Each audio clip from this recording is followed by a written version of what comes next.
Welcome to Card Players The Circuit, hosted by your favorite set, Scott Huff, Gavin Smith, and Joe Sebok. That's right, everybody. You're listening to The Circuit, as the young lady just said, although she's a big liar. She lied. She has lied to you. Gavin Smith will not be with us tonight, but he will be with us for the next 45 days after this. We've taken him, we've locked him in his trunk once again with, this time, 2 bottles of Black Velvet whiskey, so he should be happy. He's in the trunk of Gavin. He needed 2 this time? That's called tolerance, boys and girls at home. You build one up when you drink too much. Well, not only that, last time we gave him a bottle of vodka, so this time we wanted to switch it up and make sure he didn't get lonely. So now he can hug the bottles to himself when he's finished with them. Absolutely. Well, just to let him know, in case he makes it out of the trunk, and to let the listeners know, we are here at the Bellagio in Las Vegas, Nevada, for the next 40, and I did say 45 days because we have today, and then we're actually going to go all the way through, and we're going to have an extra show at the end after the final table to wrap it up. A recap. Absolutely. Hoorah. Hoorah. And for those of you who are listening on Sirius Satellite Channel 122, we are Card Players The Circuit. It is normally hosted by myself, Scott Huff, Joe Sebok right here, and Gavin Smith.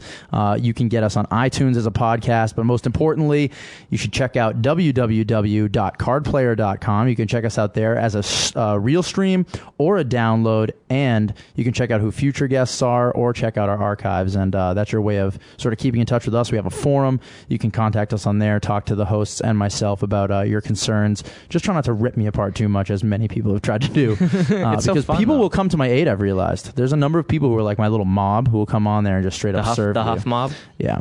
And if you want to call into the show and interact with us, just check the circuit page, which is www.cardplayer.com/the circuit. Right. Check out who the guest is and then call into the donk line 1-877-675-1306. Or if you don't like your voice, send in an email to thecircuit@cardplayer.com.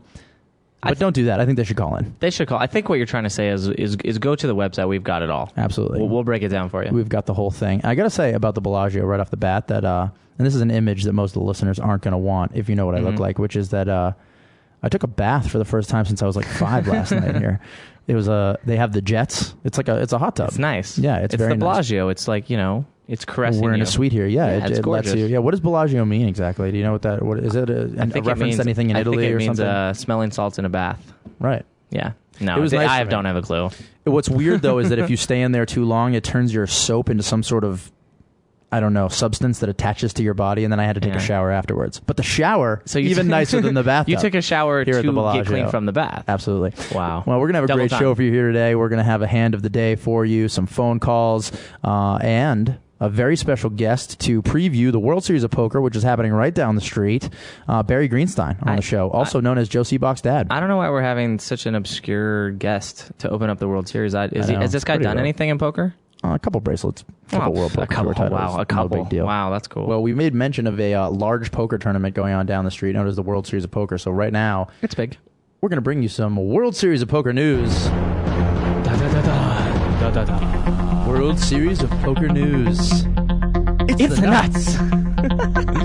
The World Series of Poker kicked off at the Tournament of Champions. 27 players on a $1 million free roll. The same names you always hear at these big events, although with the exception of you not being there, since there were only 27 players invited. They were from the winners from the circuit events. The World Series of Poker has their own tournament circuit that competes with the WPT, known as the World Series of Poker circuit. Winners of those events, along with the main event final tablists from 2005, and some sponsor exemptions as well, which I think included Phil Hellmuth, Doyle Brunson, Gus Hansen as well. It's interesting that the last Tournament of Champions brought up so much debate. People were actually very pissed off about it because of these tournament exemptions. So it's kind of interesting to see this time it didn't cause so much of a brouhaha.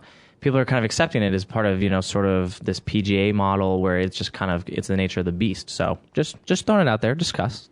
It was one of the most interesting final tables I've seen on TV in a long time. The one from last year with Mike the Mouth, Hoyt Corkins, and one of the sponsor exemptions, Phil Hellmuth, in there. It made for some great TV, that's for sure. I don't know. It may have made some of the people upset because their equity was taken down by the fact that Phil was in there. But, I mean, I thought it made for unbelievable TV. And the way it looks, it might do the same this year. Yeah, and I'm sure that it will. But that's the crux of the argument. What do you want? Do you want to weaken the morality is probably a strong word, but, if you will, the morality of poker in order to create more entertaining television. The players get a little bit upset because of what you just said. It weakens their equity. They thought they were all competing for these spots, and then all of a sudden the stars are given these spots. I don't think it's clear to say which way is right and which way is wrong. It's certainly worth discussing, and it'll be something which is discussed, in the years moving forward with these kind of tournaments. What do you think about the morality of poker when you have sites like Interpoker having people take the... have you heard about this? They're going to have people take the loser's leap. They're going to be playing on an airplane, and then when you lose, you have to jump out. I love skydiving. I've gone a couple times, so I'm very into it. No, I think it's ridiculous. Have you been invited yet? No. Unfortunately, as with the Tournament of Champions, my invitation very regularly gets lost in the mail. So I'm very upset at my postman. He's not getting a Christmas bonus. Well, like I was saying, it looks like it is going to make for some entertaining TV. We had our new intern, Shrunk Daddy, Shrunk, down there during the Tournament of Champions doing some research for us, and he told me about a big prop bet. Mike Matusow apparently proposed that he will play the entire World Series with tape over his mouth if Chris Ferguson will shave his head. That's like, I'm sorry, I was enraptured by the thought of Mike with tape on his mouth. Okay. You think he hasn't learned how to talk through tape yet? Yeah. I think if you took his mouth off somehow, he would just talk through his ass, or something else would happen. He would find a means with which to speak, and I just know that it would happen. Well, that thought is so disgusting. I'm going to move on. The casino. Well, I have a question. Who offered the prop bet? Mike offered it. Mike offered it. Yeah, no response yet from and Chris declined. I'm sure Chris is going to decline, but it is funny though. You think that Jesus? I mean, he would be he's already a hero. He's already Jesus. Yeah, but he would really be a hero if he get Matusow to play the entire series. It would be amazing to see Mike tape his mouth closed for the entire 45 days. He's going to play almost every event. It would be unbelievable. It would be great. It just depends. I'll shave my head. I mean, my hair is only about a quarter of an inch long right now, but I'll shave it again if Mike will do it. I don't think he's going to take that. I think you're right. I think Chris with a shaved head is well. It would almost be the same. It says except for Chris's hair, it's going to take a long time. It's part of his persona. He loves his hair. It would be like asking. I don't know. It'd be like asking you to not wear flowered shirts. It'd be like asking me to dress like a man instead of a woman. To just not be the cub. Well, mental note: kick Scott Huff in the face later. An event that Mike will not be allowed to play in, or was not allowed to play in, I should say, was the casino employees event, which you didn't really want me to talk about, but I will, because there was 1,244 players in this thing at $500 a piece, 120,000 for first place in the casino employees event. It's a little bit insane. I said I thought that this was most certainly a harbinger of things to come. This thing is just going to get out of hand. Well, I think it becomes a bigger story when you take that and you couple it with the fact that the very first open event at the World Series already, they went through all of their, starting players, and they already went through all of their alternates. So that event has been capped. No more players. So, if you're coming in an hour before, 6 hours before that event, you cannot buy into. So when you take the first two events as a whole, it really is frightening to think how big this World Series is going to end up being. So in that sense, I like this story. So I've omitted, I've gone back and I've stopped myself from telling you not to talk about it. I like it. Well, I mean, that event was so big that they actually ran a little bit short-staffed, and they had to bring in, they had to find other dealers to deal the satellites because there were so many people playing. And I mean, I think it's going to be unbelievable. I think that there's a good chance with the number of players, and I was talking about this earlier with our intern, Justin Shrunk, and one of our other card player guys, Joe Stapleton, about the fact that this may be the year that a physical altercation really happens, like something big happening with 8,000 people. I mean, just with some nut job has to be there. Like, no, during an event, like a guy reaching across the table. I mean, you're really bringing in so many more people than have ever been seen in a poker tournament before that. I don't know. I'm looking for some fireworks. Yeah. Well, I think in the form of physical confrontation. in the form of a broken bone. Right. I think with anything else, any huge event, it brings, double the excitement, double everything, double the possibility of altercations, like you're saying. So obviously nobody wants to see that, unless somebody bad beats me and then I'm taking a hammer and scalping them. But we'll see what happens. There's certainly potential. People are going to have to be aware.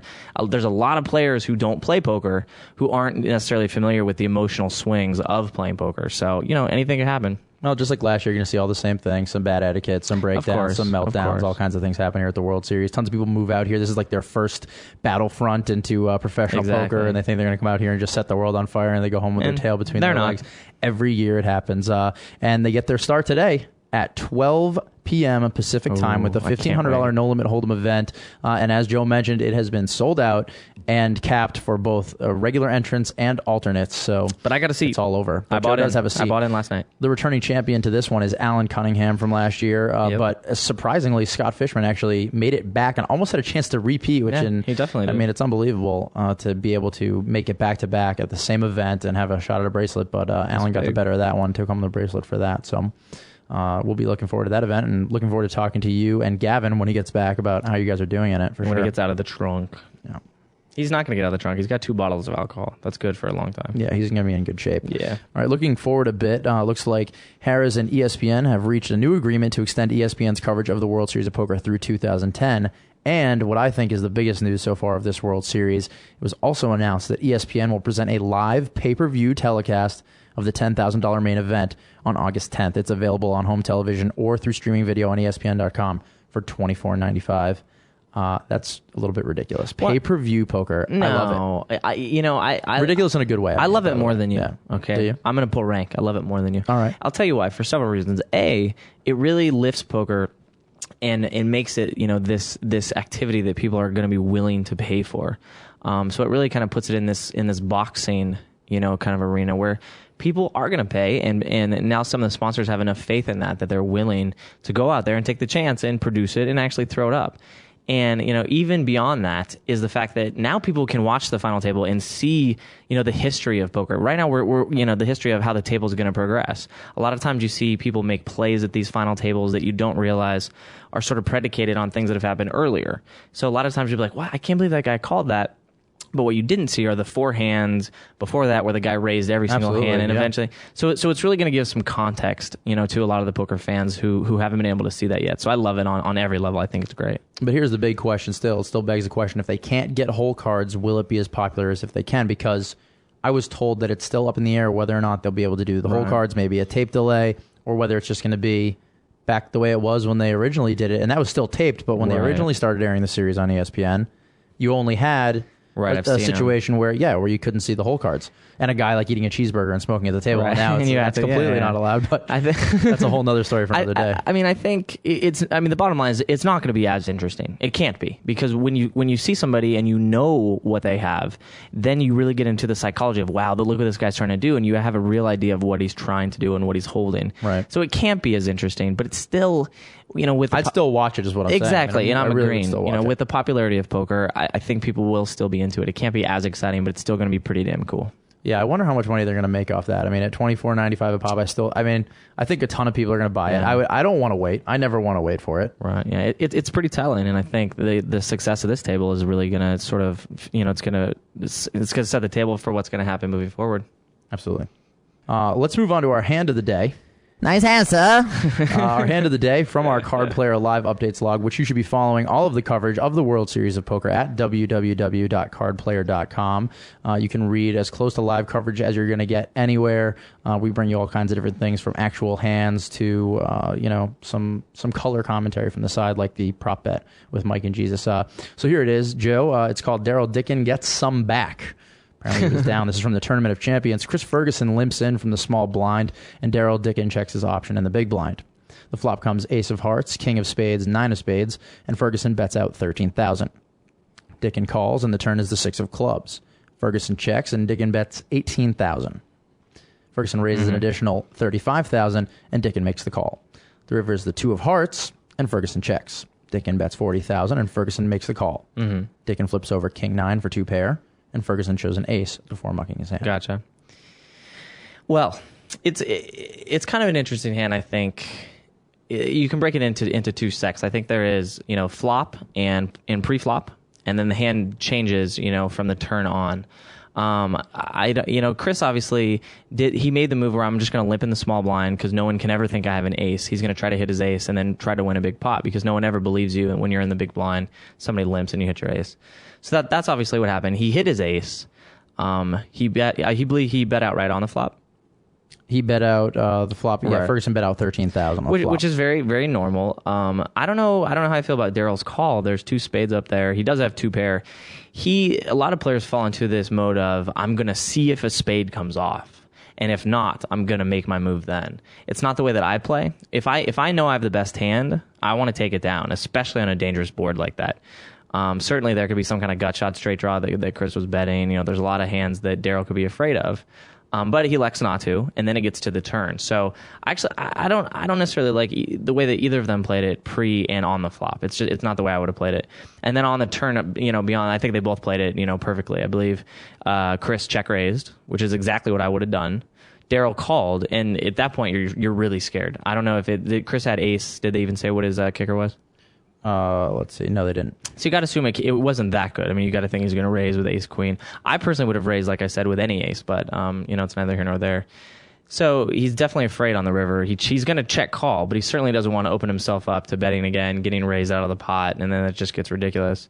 So I think from the turn on, they both played the hand fine. I just think maybe they took more risks than I would have, before the flop and on the flop. But, it's the beauty of poker, which we always say, there's a million ways to play a hand. So.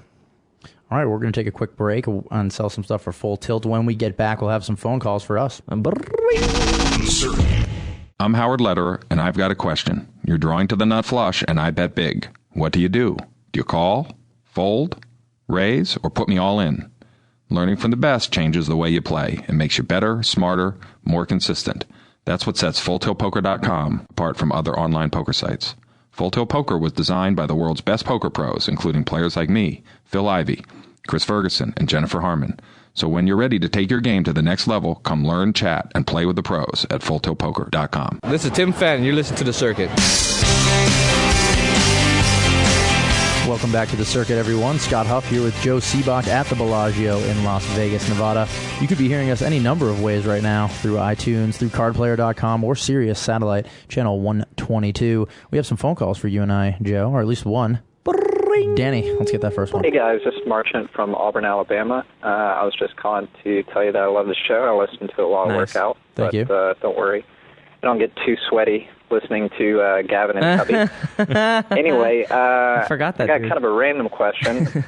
Why is it that Crazy Pineapple isn't a more popular game? And what are the chances of ever seeing Crazy Pineapple in the World Series? Anyway, thanks. Bye. That's actually like asking why isn't Clue a more popular game? Crazy Pineapple's kind of ridiculous. Yeah, I mean, I'm a big fan of Insane Cherry, but I'm not. Crazy Pineapple for me is a little too much. It's just it's a bizarre game. It's not a, there's lots of card games, obviously, that we all know. We've all played we've all the Queen. We've all played myriad card games over the course of our lives. But again, there's a lot of games that you can't use. You have to pick and choose. Well, that's Hold'em with discards, by the way. I don't know. You were saying you really didn't know before we. I personally myself have never played Crazy Pineapple, but you start with 3. Crazy Pineapples, you start with 3. You get to see the flop, then you get rid of 1 after the flop. It's like they're not going to make that into a game. No, it's just another game. And like I was saying, a lot of people, and this has been discussed before, even with the whole concept of horse, and how they're going to only play No Limit Hold'em at the final table. A lot of people feel that the public can't handle all these different variations. It's just something that they're not going to be able to deal with. I personally don't feel that way, but a lot of people do. So that could also be another reason why they're not willing to let in a game like Crazy Pineapple. Right, but you're known as mostly a No Limit Hold'em tournament player, and that's strictly. I mean, that's pretty much strictly what you stick to. But are you trying to learn any other games? As you're saying, most people can handle them, but are you trying to get better at of course. Games? I play all of the games. I just don't feel that I've chosen to. When I entered poker, No Limit Hold'em was, and basically Hold'em. I don't want to necessarily say No Limit, but basically Hold'em was what was played. I play all the games. I just don't feel that I play the other ones well enough, since I've put so much time into Hold'em, that I want to throw down the money for it. So I think it goes without saying that if you want to be considered a true poker player, not just a Hold'em player, and even at this point, I would say I'm, 70% Hold'em player and then 30% the other games. Right. So I don't consider myself a true poker player. So you really have to learn to play all the games. So you're going to have to do it at some point. And the answer is yes, I do. I do put some time into it. It's just not. It's not where the money is right now. So it's not what I've been playing. Right. Poker's a game where you want to take an edge. I think the long or the short of it, though, to answer your question, what was his name? Marchant? Yeah, I think he said Martian. My name is Martian. My name is Martian. Well, I'm calling from Jupiter. To answer your question, Martian, they may play that game on Jupiter, but you will not be seeing it anytime in the near future at the World Series of Poker. All right, our guest this morning is a return guest to the Circuit Studio. He is a 2-time bracelet winner and a 2-time World Poker Tour champion. His nickname is the Robin Hood of Poker, but here on the circuit, he is affectionately known as the Bear. Barry Greenstein, welcome back to the show. Thanks for doing this. Yeah, hi, Scott. I don't know if I'm not here. Joe, I see him every day. You know. I've heard you've done things in poker. I'm not really familiar with you at all, though. So I wasn't sure if you knew your son is now co-hosting the show. Yeah, he does look familiar. And he's known as the Cub on the show. How do you feel about this nickname, the Cub? He told me he doesn't like it, so I guess I'm supposed to not. It's impossible to not. Yeah, exactly. See, we're family. We roll like that. You can't like the nickname that is derived completely from your father. That's not right. Right. Enough family matters. We brought Barry in here to talk a little bit about the World Series of Poker, which is kicking off today at noon Pacific time with the $1,500 no limit hold'em event. With the capped. $1,500 event at this point. Absolutely. Why don't we first start off, though? We'll take a step back and tell us when you first started playing in the World Series of Poker and sort of bring us through what you've seen as the evolution of the World Series. Well, I started around 1991, but I knew about the World Series before. As a matter of fact, I had a satellite at my home game in around 1978, and a bunch of us put up, I think there were about 12 of us, so we put up about 800 or 900. And I said, if I win it, I'm just pocketing the money. I'm not going to Las Vegas because I'd been there before. I'd been cheated in Las Vegas. You know, Las Vegas was known as a tough place to play poker. And I won it, and I pocketed the money. And I didn't care about tournaments, and I definitely didn't in those days. At the place I played, I was generally recognized as the best player, or I did real well. But poker, there was a little bit of hustling to it where you didn't want to brag about it. You didn't want people to know how good you were. Normally, I'd say, I'm not doing that well in the places I go, so I could get invited back. So the last thing I wanted to do is go somewhere where people find out I was a good player, and then they wouldn't want to play with me anymore. It's very different now. Everyone's trying to brag about how good how good they are because for marketability reasons, for whatever reason, It's, well, it's a whole different ball game now, right? In terms of that stuff. So I didn't have any interest in playing in the tournaments. I had interest in playing the people who won money in the tournaments.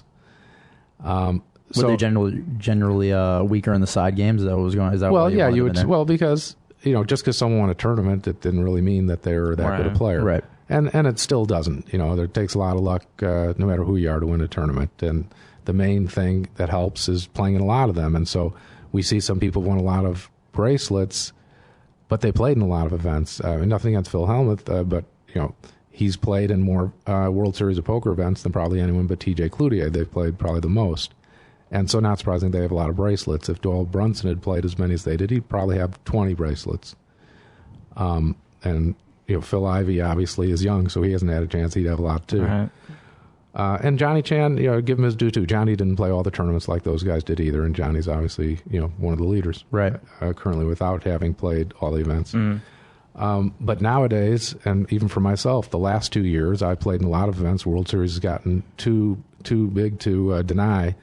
And I've been fortunate. The last years, the first 2 years, I played a lot of events, and I was lucky enough to win one each of the last 2 years.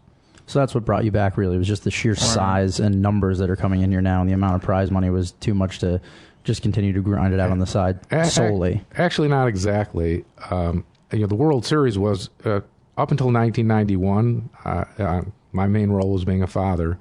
And I didn't leave my kids because I thought it was important, that I didn't travel to play poker. And so I just didn't until then. And now that I look at Joe, I'm not sure if it had any positive effect. But I think it has some negative effect. Right. Yeah. I was home probably. Being a bad father probably actually was better if I had been on the road. But I didn't until my youngest was about 13 or so. Actually, did I really travel? But 1991, my youngest were younger than that. But really, that was a time where I was having marital problems. And we just made a decision that I'd take a month, that we'd separate for a month. And I said, well, good timing. It's World Series of Poker. But I went to the World Series of Poker for the side games. I didn't play the tournaments except for the final event. And the next few years, I just played the final event. That was, already, that was a big event like the rest of the things are kind of now. That was already big. Mm-hmm. And now even the preliminary events are very big. And as you know, they've already sold out this first event, which I think is sad. Because people come from all over to play in this. How'd you feel? You fly in, you think you're going to be able to sign up, and you're not able to. As a matter of fact, I remember one year they were going to cap it at 620. So this is about 10 years ago, the first event. and they made a mistake and they skipped a page and they sent everyone away, and the people in line, they said, sorry, it's capped. Right. They sent them all away, and then someone said, hey, there's a blank page. We skipped like 420 to 480. So there were 60 people. And so now they tried to get people back, and they ended up under the cap, and a lot of sad people who had flown in, got screwed in the morning or the night before, taking red-eye flights and all that type of stuff, got knocked out. But I think that they need to prepare better. Frankly, it's hard to put on an event of this magnitude. I don't want to criticize the Rio or whoever you might want to criticize, but I think if it's going to go over the cap, I guess you have to raise the buy-in if you're going to put a cap on it. So it's a supply-demand thing, and you don't hit the cap, or you have to. I don't know if I want to flight it or not, which you'd obviously do it, or you have to have more space. You have to do something. But the whole thing of the World Series of Poker that makes it different than anything else in poker is the whole party effect. Everyone's got a shot. Right. We're all equal type of thing. That's what's different about poker than sports, that everyone's got a chance. Right. And so I don't like anyone being frozen out. Well, that kind of brings me to my next question. What do you think are the biggest improvements, and what are some of the things, aside from obviously the fact that you don't think that they should be capping them, that are sort of downsides to this year's World Series of Poker? Well, one of the immediate things you notice if you go into the big room at the Rio is advertising all over. I remember talking to, because I'm involved with the PPL, the Professional Poker League, we had to talk to different networks and things like this. And what was happening for a while in poker is the question was, were we going to get mainstream advertisers? And initially there weren't many. Then they got some beer companies. As you know, they got erectile pill advertisers on the table a couple of years ago for people who had big stacks on the table, I guess. I don't know what it was. A lot of jokes went along with it. But the big question is, are regular advertisers coming in? Then we start getting beer advertisers, which kind of wasn't mainstream. And now we're starting to get mainstream advertisers. And this is kind of what the networks were waiting to see, because there's a stigma associated with gambling. Are we going to get mainstream advertisers? And that means big money. So now Harrah's, I guess, is getting lots of money. We're talking about tens of millions of dollars, actually, if you add up all the advertising. That's really neat that poker is drawing that kind of money. Of course, along with that, the players are actually getting a higher percentage taken out of the prize pool, which is not the way you'd think it'd be going. You'd think they'd be putting money into the prize pool. But why don't they do it? Because they don't have to.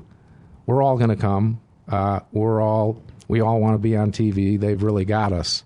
Right. And they know it. And I guess a few years back, some people boycotted. Doyle Brunson and Chip Reese boycotted the World Series. Nobody cared. But that's too good. Yeah, nobody. And there's no way you. But even still, you couldn't say that the players should get some. They can make a case. They're making it all marketable, and then they actually are forcing us. If we want to make money, we've got to market ourselves. And so they're saying, well, if you want to make money, you win some tournaments, and you can get with a website. You can do these other things, and that's what people are pretty much forced to do, to find other ways to market themselves.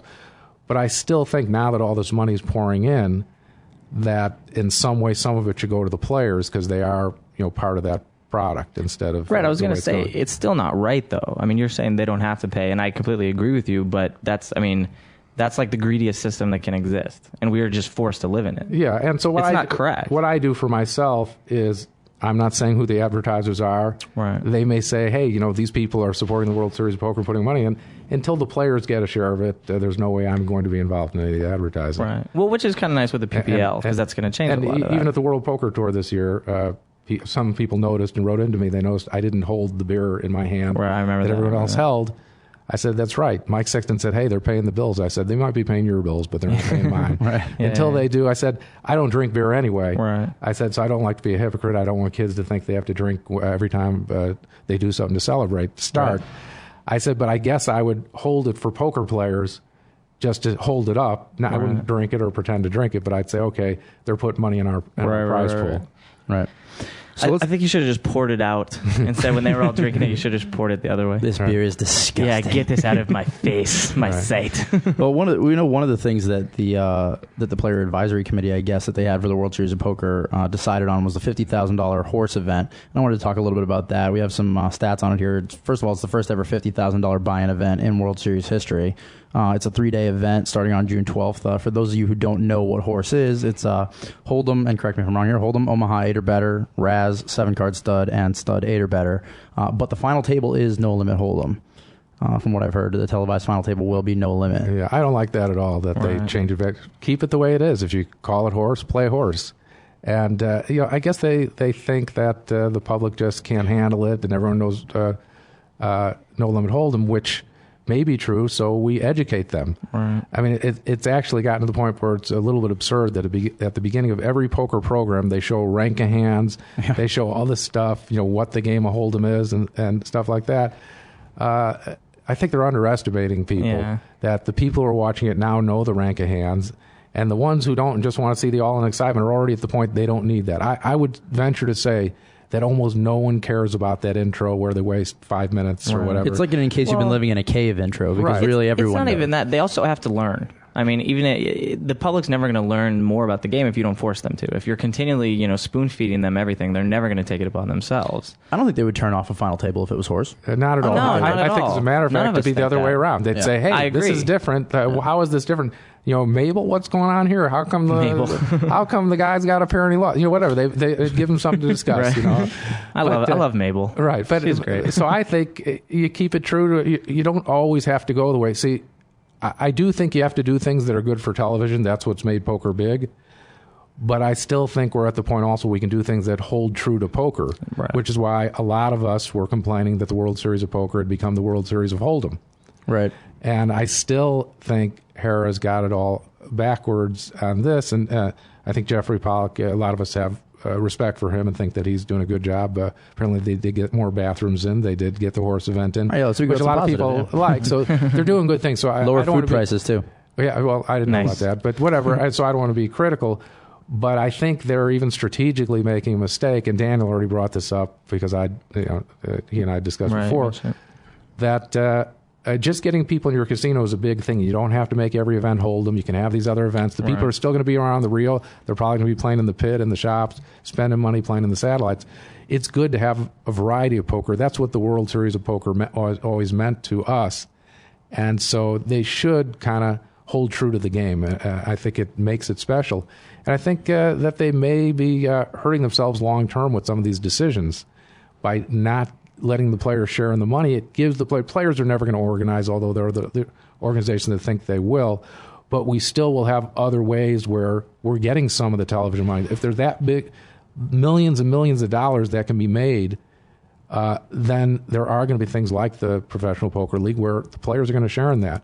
Whereas if the World Series has done a better job at this point in sharing it, there might not be the need for these other avenues for players to make money. Let's talk a little bit more about the 50,000 horse. What do you think as far as, you do have horse all the way up till the final table. What do you think that A, the $50,000 buy-in, and B, the fact that it's horse is going to do to limit field size, and what do you really expect out of this event? Because there's so much surrounding it right now, so much anticipation. All the World Series events are big, and so I guess the guy who wins it is going to say, well, this one's bigger, though. You have to give some credence to that. Yeah, well, it is and isn't. I think most of us look at the prize pool. The big prize pools are when they hit $1 million. That's a special thing. You win $1 million. And the final event of the World Series, 7.5 last year and $10 million. It's the biggest event in poker. Right. This event will be maybe 100 people, 50,000 buy-ins, so that's $500,000, right? 50. Isn't it? 500, $5 million. Right. We're smart. It would be $5 million, yeah. So $5 million. So yeah, that's pretty big. So the winner is that right? I don't know. $5 million. I figured it's not. Right. I figured it wrong. 50,000 times 100. Times 100. Yeah, I guess Can't be 500,000. Yeah, $5 million. Is it that That's $5 million? Yeah, I guess so. That is a lot. So I guess first place will get over $1 million. And so it maybe math lessons on the circuit. Yeah. So let's say it gets 1.5 million. So that's big. That it's an over $1 million prize pool. But I kind of agree, and I agree with what you're saying in terms of money. But this is. I mean, I refer to it as Top Gun. It's kind of the Top Gun of poker. It's all of the biggest players, and I don't think. Of course, you're going to want the money, but this really is going to be. Who gets to claim that they're the best, at least in this one tournament, thing. Well, first of all, like when we play the big game, horse is something about 10 years old. People are playing horse. Nowadays, people don't play horse anymore. So it's not even that. We play Pot Limit Omaha. Of course, No Limit Hold'em's the game we play. Deuce to 7 low ball. So it really isn't all the games. When we play our big game, we play 10 different games. California, any of the games 4 and 800 above have Badoogie in it. Right. Which most people know. So horse would have been the right thing about 10 years ago, but they're actually 10 years behind the time. So, so it isn't going to crown the best player, because even if the people who've grown up playing on the internet, they play a lot of No Limit Hold'em and Pot Limit Omaha and things like that. That's what the people play. So I don't think it'll crown. I mean, no tournament's going to crown, what you say is the best player. Of course not. But this isn't even representative of what the high limit games are. Right. But in the public's eye, they're going to see this guy, wow, or women, excuse me. This is amazing that this person won. Because they're going to sell it that way. Of course, and that's the whole thing. That I'm only referring to that. It's going to become this huge thing. Well, something else that may wow people out there is a bet that Joe has let me in on, and I don't know if we can we let the public in know about this father-son bet that's going on? Yeah. Oh, absolutely. Why don't we talk a little bit about this? We do. How many calls do we have for Barry? A couple phone calls for Barry, so we need to get to those too. But let's talk a little bit about the father-son bet you guys have going for the World Series of Poker. Well, certainly Todd Brunson and Doyle Bronson are the top father-son team. If you talk about all-around poker players playing the games, they both, Todd's a really good player, and obviously we know who Doyle is, playing in the, able to play in the big games, play all the games. Joe has been taught to play No Limit Hold'em tournaments. That's what.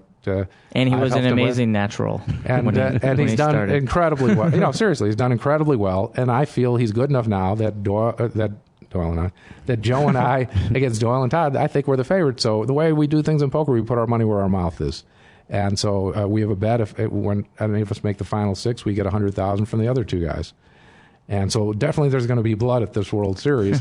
We tried to challenge Lyle and Brad, but Lyle wanted 5-1. They were afraid. They had the fear. A good bet they there. had the fear. And the awesome that we were actually close a couple times to getting paid already. Yeah, we've already been close to getting paid. The next time there's going to be someone else in there is when Chip Reese's son Casey starts playing in these events, and then Chip will put his money where his mouth is. I'll just maul that kid. That's right. I'll just smash. But we really don't have anyone else who's willing to bet against us. All right, well, let's look at a little bit of strategy here before we get to your phone calls. I wanted to know, just in a general sense, what your strategy is looking forward to this $1,500 buy-in no limit event being so huge, being capped, having alternates capped. Sort of how do you adjust your strategy for large starting field poker? Well, really there isn't as much adjustment as you might think on one hand, in that you only have to beat the people at your table. So you're playing against 8 or 9 other players at all times, no matter what the tournament is. But definitely in any of the World Series events, they're so big, you can't sit around for a full level and do nothing. So you have the feeling that if you get involved in pots, you have to try to win them. So there is more of trying to take people off their hands, and anytime you see weakness, taking the pot away, because you have in your mind that I want to double up each 2-hour level. I want to try to double up, and so you want to do everything you can, because otherwise you're going to be really at the mercy of picking up some big hands and just getting it by cold decks or whatever instead of by play. So you want to always have enough chips to play.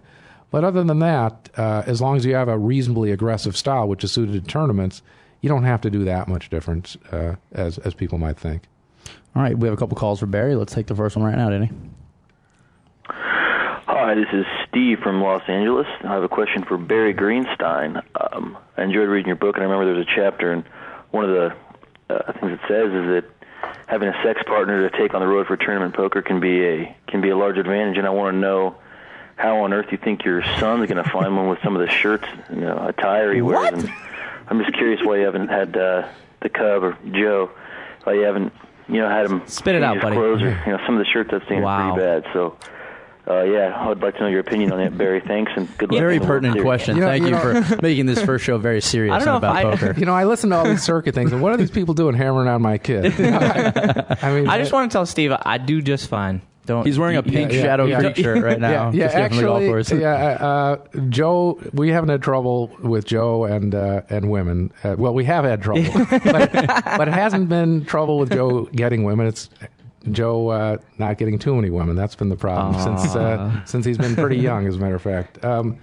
He's had to beat him away with a stick. He's being kind of. He had to beat him away with a stick and Technicolor shirts. Right. Yes. So, all right. So we're okay there, and I still go. The funny thing is, I guess I can say this. I just love that you're saying we're okay, as if the women I get are you're sharing in some kind of like cosmic father-son relationship. Well, there's something I have to tell you. Bite your tongue. You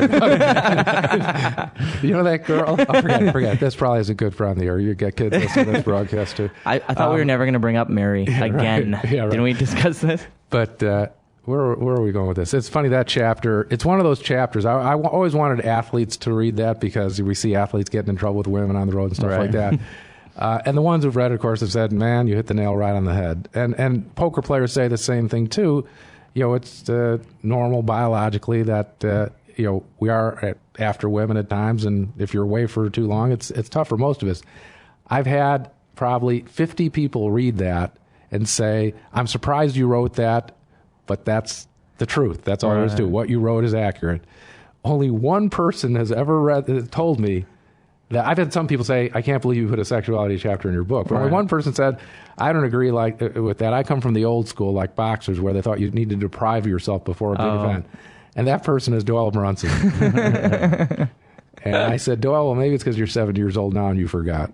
Oh, and by the way, Steve, I'm coming to your house with a crowbar. All right, let's take the next call. Yeah, this is Rick from Reno, and I'd like to ask Berry Greenstein if he ever played at the Cameo Club in Palo Alto. I think I remember him there, and if so, is that where he learned how to play No Limit Low Ball? And what did he think of the games there when he played there many years ago? Thank you. Bye. Yeah, he's right. I did play at the Cameo Club. I mentioned that in my book. I tell the whole story and the evolution of how I had actually been a big No Limit Hold'em player before that, and then I came to the Bay Area and they had a big No Limit Hold'em game. Sorry, No Limit Lowball game. Even though I thought I was a good lowball player, I decided I was going to wait till I won money to put myself in the bigger game instead of using the money I had at that time. And I now realize that if I had just jumped into the big No Limit Lowball game, I'd have gone broke at the time. Instead, I waited until I had a couple good wins, and then I went in the bigger game, and then I did well. And that took about a year or two. And that's why I often recommend to people, don't just jump in the bigger games when you're not ready. When you consistently beat the smaller games, then take a shot at the bigger game. And that's what I did, and the formula worked for me. I was just going to say, the coolest story about the Cameo Club was that Bear actually used to play with my gym teacher in junior high. And he found out after, you remember Mr. Peterson, right? Yeah, of course. So he used to play with Mr. Peterson, and it took a while, maybe a year for him to figure it out. And then after that, he was like, your dad, he's taking money from me every single night. He made this huge, big thing out of it. It was just like a total collision of worlds. Yeah, what do they pay gym teachers in Palo Alto? Apparently not enough that Barry's not coming and smashing him to bits. All right, well, one more question. We're running short on time here. I just want to know, so if you are primarily concerned with the side game action and all that, and there is this sort of electric feel for a lot of people around the World Series, do you still find yourself excited about the World Series of Poker, or not so much? Still, so you're already assuming that I did.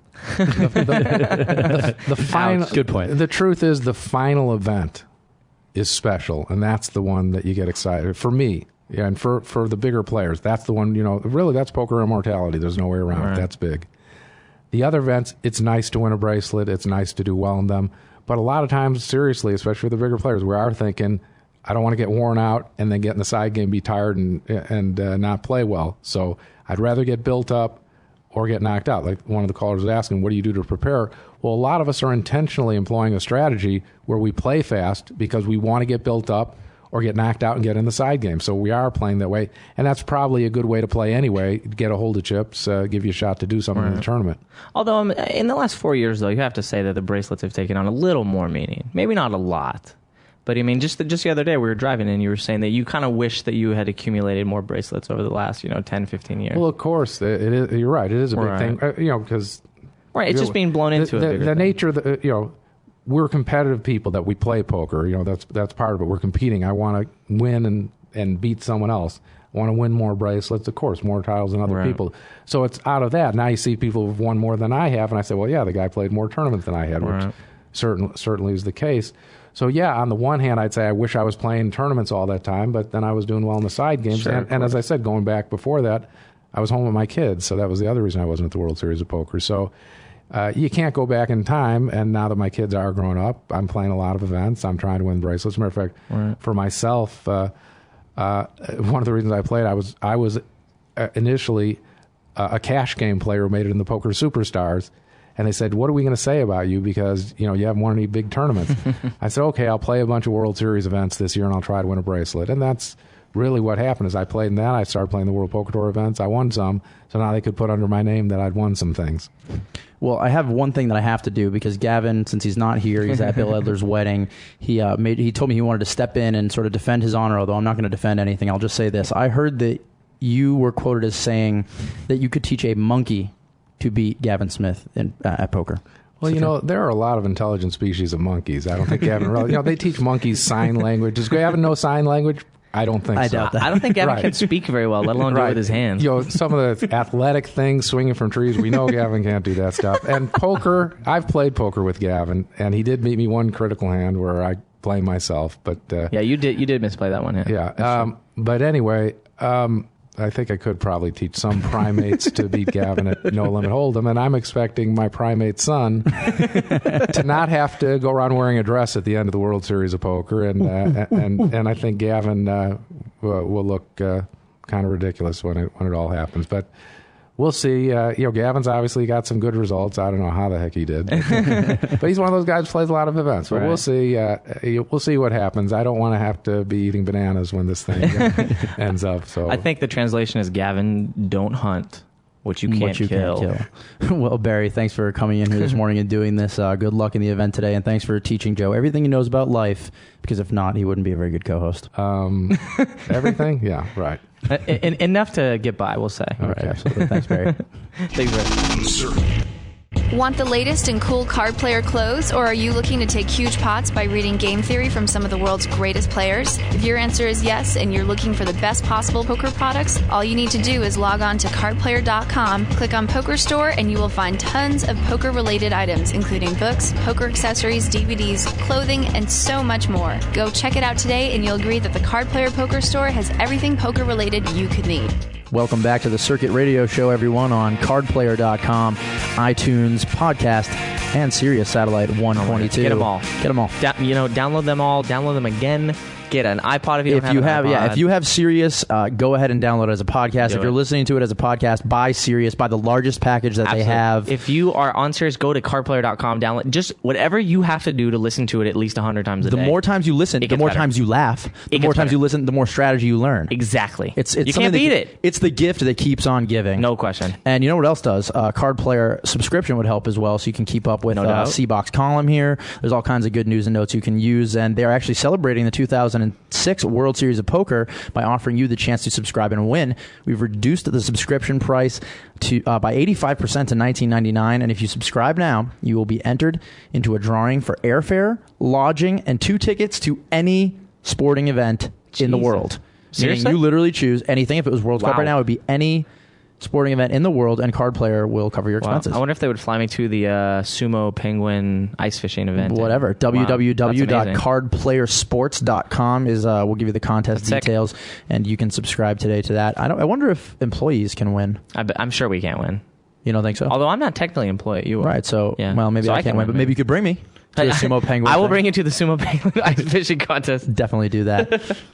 All right, we'd like to thank our guest today, Berry Greenstein, for coming by. You're talking about Barnaby Greenspan. I am. The Bear, if you will. The Bear. We'd like to thank him for stopping by. We promise Gavin Smith will be back with you tomorrow, so you can actually get the advice of a WPT champion and the WPT Player of the Year Somebody instead that of the actually cup. knows how to play. Somebody that actually knows how to play. Absolutely. Good luck today, Joe. I'm so fired up for the first event, the World Series. I think you're going to win your first bracelet. I'll take it. All right, tune in again tomorrow, everybody. You've been listening to CardPlayer.com's The Circuit.